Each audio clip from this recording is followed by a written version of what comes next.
رأيت نورا في القلب من نور الله يتلألأ فمن أراد الهدى فليتبع نورا يضيء له المسلك النور ማለት አብሪ ማለት ሲሆን በሰማያትና በምድር ያለን ነገር ሁሉ በጠቅላላ የሚያበራ ለልቦች ዕውቀትና መመሪያን የሚሰጥ እውነትን የሚያሳይ መሆኑን ያመለክታል።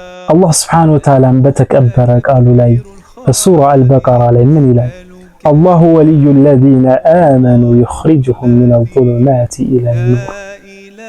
አላህ እነዚያ ያመኑትን ሰዎች ረዳት ነው ብሎም ከዚያም አልፎ ደግሞ ከጨለማ ወደ ብርሃን ያወጣቸዋል ይለናል። ታዲያ አኑር ማለት ቀጥተኛውን መንገድ ማሳየት እውነትን መምራት መሆኑን ያመለክታል ማለት ነው።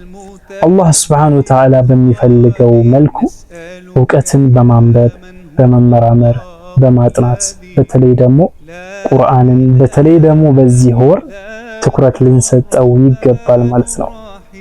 አላህ ሱብሓነሁ ወተዓላ ረመዳንን አርሶ እያጾመን እንዳለው ሁሉ ለይለቱል ቀድርንም ደግሞ ከሚወፍቁት ባሮቹ ያድርገን።